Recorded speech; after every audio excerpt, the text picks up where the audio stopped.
నమస్తే, welcome to our channel. గడిచిన 5 ఏళ్లు కూడా వైసీపీ హయాంలో ఏ దాడులు జరిగినా అటు టీడీపీ కార్యకర్తలపైన ఇటు జనసేన కార్యకర్తలపైన కేసులు నమోదవ్వడం చూసాం. మరి గత 2 రోజులుగా కూడా ఏపీ రాజకీయాల్లో అటు అంబటి ఇటు జోగి రమేష్ చేసినటువంటి కామెంట్స్కి దాడులు జరగడం, మరి ఇటు టీడీపీ కార్యకర్తలపైన జనసేన కార్యకర్తలపైన కేసులు నమోదవ్వడం, మరి వాటికి సోషల్ మీడియాలో నిరసనలు రావడాన్ని ఏ విధంగా చూడాలి తెలుసుకునే ప్రయత్నం చేద్దాం. దీన్ని విశ్లేషించడానికి మనతో పాటుగా ఉన్నారు ప్రముఖ ఆర్థిక, రాజకీయ, సామాజిక విశ్లేషకులు అప్పసాని రాజేష్ గారు. నమస్తే సార్. నమస్కారం. ఏ ప్రభుత్వంలో అయినా ఏదైనా దాడి జరిగితే అటు అధికార పక్షంలోనూ ఇటు ప్రతిపక్షంలోనూ కార్యకర్తలపైన నేతలపైన కేసులు నమోదవుతాయి సార్. కానీ గడిచిన 5 ఏళ్లు వైసీపీ హయాంలో ఇటు తెలుగుదేశం కార్యకర్తలపైన అటు జనసేన కార్యకర్తలపైన కేసులు నమోదవడం చూసాం. మరి ఇప్పుడు అంబటి విషయం కానివ్వండి, జోగి రమేష్ విషయంలో తెలుగుదేశం కార్యకర్తలపైన జనసేన కార్యకర్తలపైన కేసులు నమోదయ్యే అంశంలో సోషల్ మీడియాలో పెద్ద నిరసనలు వ్యక్తం అవుతున్నాయి. ఈ పరిణామాన్ని ఏ విధంగా చూడాలంటారు? ఇక్కడ ఒకటి, ప్రభుత్వం పారదర్శకంగా పరిపాలన చేస్తుంది. చట్టం ముందు, న్యాయం ముందు అందరూ సమానమేననే భావన ప్రభుత్వం కల్పిస్తుంది అనేది ఈ జరిగిన సంఘటనలో అటు అంబటి రాంబాబు మీద కేసు నమోదు చేయడం జరిగింది. అంబటి రాంబాబు వ్యాఖ్యల పట్ల నిరసన తెలియజేయడం కోసం అంబటి రాంబాబు ఇంటి వరకు వచ్చి అక్కడ అది ఘర్షణపూరిత వాతావరణంగా రూపాంతరం చెంది అదొక వివాదాస్పదంగా మారిన నేపథ్యంలో అక్కడ కూడా క్రియాశీలకంగా వ్యవహరించిన కొందరి మీద కేసులు నమోదు చేయడం జరిగింది. మరి అంబటి రాంబాబుకి వ్యతిరేకంగా నిరసన తెలియజేయడానికి వచ్చిన వాళ్ళు ప్రధానంగా తెలుగుదేశం శాసనసభ్యురాలు గల్లా మాధవ్ గారి నాయకత్వంలో వచ్చారు. అలాగే కొందరు జనసేన నాయకులు, కార్యకర్తలు కూడా అక్కడికి రావడం జరిగింది. అలా వచ్చిన ప్రభుత్వం ఎన్డీఏ కూటమి ప్రభుత్వం. మరి చంద్రబాబు నాయుడు గారి నాయకత్వంలో ఉన్న ప్రభుత్వం రాజకీయంగా పక్షపాత ధోరణితో కనుక వ్యవహరించదలుచుకుంటే ఏ ఘర్షణ జరిగినా, ఏ దాడులు జరిగినా, ఎంత హింసాకాండకు దారి తీసినా కూడా జగన్మోహన్ రెడ్డి హయాంలో లాగా మరి మనం చూసాం కదా, మాచెలలో త్వరగా కిషోర్ అనే అతను కోండా ఉమ్మ గారి మీద, బుద్ధా వెంకన్న గారి మీద చేసిన దాడి చూసాం. ఆ దాడిలో పారా కిషోర్ అని చెప్పని ఒక లాయర్కి తలకు పగిలిన సంఘటన కూడా గుర్తు చేసుకోవాలి మనం. కానీ ఆ త్వరగా కిషోర్ని పోలీస్ స్టేషన్కి పిలిపించి స్టేషన్ బెయిలిచ్చి పంపించారు. ఇప్పటికీ ఆ సంఘటన మన కళ్ళ ముందే ఉంది, ఆ వీడియో. అలాగే తెలుగుదేశం పార్టీ కేంద్ర కార్యాలయం మీద దాడి చేస్తే నామమాత్రపు అరెస్టులు. సాక్షాత్తు రాష్ట్ర హైకోర్టు న్యాయమూర్తుల్ని సోషల్ మీడియా వేదికగా అడ్డగోలుగా దూషిస్తున్నారు అని చెప్పని హైకోర్టు రిజిస్టార్ కేసు రిజిస్టర్ చేస్తే ఏపీ సిఐడి కనీసం ఒక్కరిని కూడా అరెస్టు చేయకపోతే అంతిమంగా హైకోర్టు సిబిఐకి ఆదేశించి, సిబిఐ విచారణకు ఆదేశించి సిబిఐ ద్వారా అరెస్టులు చేయించాల్సి వచ్చింది. అంటే ఏ విధమైన పక్షపాత ధోరణితో జగన్మోహన్ రెడ్డి పరిపాలన జరిగిందో చూసిన తర్వాత ఆ విధమైన పక్షపాత ధోరణితో అతను పరిపాలన చేసిన పర్యవసానం ప్రజలలో ఏ అభిప్రాయం కలిగింది, ప్రజలు అతన్ని ఎన్నికల్లో ఏ విధంగా శిక్షించారనేది కళ్ళ ముందు కనిపిస్తున్న తర్వాత ఇప్పుడు ఎన్డీఏ కూటమి కూడా అతనిలానే వ్యవహరించాలని చెప్పని సహజంగా ఆ రాజకీయ పార్టీకి సంబంధించిన కొందరికి అనిపించవచ్చు.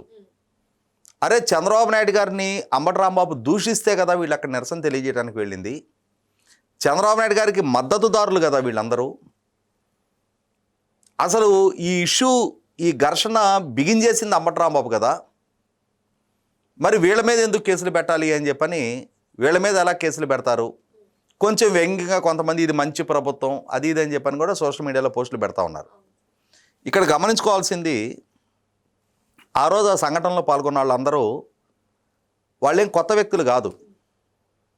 అంటే రాజకీయ పార్టీ ఏదైనా ఒక నిరసన కార్యక్రమం, ఒక ఉద్యమ కార్యాచరణ తీసుకున్నప్పుడు ఆ పార్టీకి సంబంధించిన కార్యకర్తలు పాల్గొంటూ ఉంటారు. ఆ పాల్గొనే క్రమంలో కొందరు క్రియాశీలకంగా ఉండే సీనియర్ నాయకులు, సీనియర్ కార్యకర్తలు ఉంటారు. వాళ్ళు ఒకవేళ తమ పార్టీకి సంబంధించి ఏదైనా ఒక కార్యక్రమం, తమ నాయకుడిని డిఫెండ్ చేసుకోవాల్సి వచ్చినా, ప్రత్యర్థి పార్టీని నిలదీయాల్సి వచ్చినా, అవసరమైతే కలబడాల్సి వచ్చినా, కొట్లాడాల్సి వచ్చినా వాళ్లే కనిపిస్తారు. అటువంటి కార్యకర్తలు తెలుగుదేశం పార్టీకి బలగం. వాళ్ళు వాళ్ళ వ్యక్తిగత జీవితం, ఇప్పుడు కేసు అయితే మన పరిస్థితి ఏంటి, మన కెరీర్ ఏంటి, ఇక్కడ మనం ఆ ప్రతిపక్షం మీద ఇంతగా మనం అగ్రెసివ్గా మనం బిహేవ్ చేస్తే రేపు వాళ్ళకి మనం టార్గెట్ అవుతామేమో, ఈ విధమైన సంకోచాలు భయాలు వాళ్ళ మనసులో ఉండవు. కరడుగట్టిన నికార్సైన అసలు సిసలు పోరాట యోధులు వాళ్ళు. ఇప్పుడు ఆ కేసులో అక్యూజ్డ్గా ఉన్నవాళ్ళు కార్పొరేటర్ వేమునపల్లి శివరాం ప్రసాద్, తన శాండ్ బుజ్జి అంటారు. తను నాకు 1994 నుంచి తెలుసు. చాలా చిన్నపిల్లాడప్పటి నుంచి తెలుసు నాకు. 18-19 సంవత్సరాల వయసు అప్పటి నుంచి. తనకు అప్పటి నుంచి ఇప్పటికే పార్టీయే ప్రపంచం.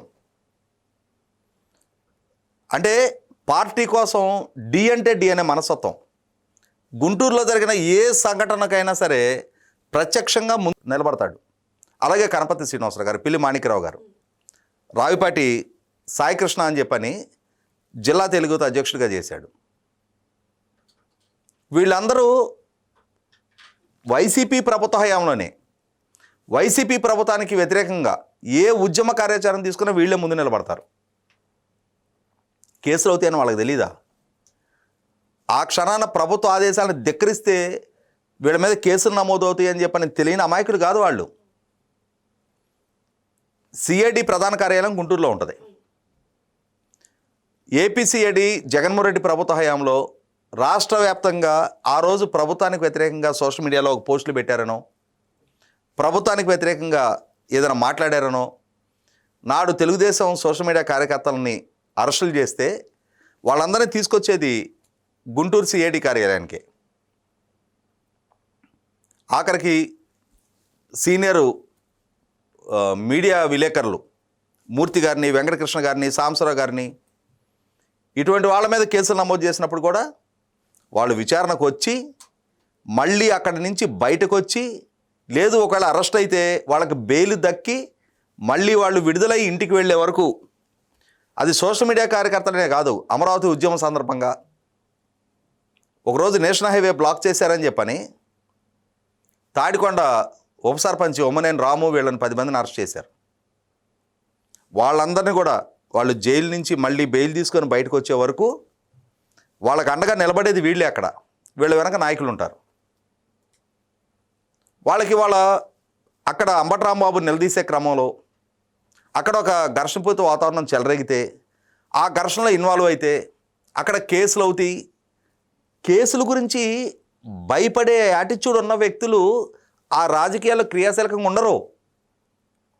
దీని గురించి సోషల్ మీడియాలో ప్రభుత్వం కేసు నమోదు చేసింది అని అంటే, ఒక సంఘటన జరిగింది, అక్కడ కొంత ఘర్షణ జరిగింది, కొన్ని కార్లు ధ్వంసమైనవి, ఒక ఫైర్ అంటే అతని ఇంట్లో ఒక ఫ్లెక్సీని ముట్టించి పడేశారు.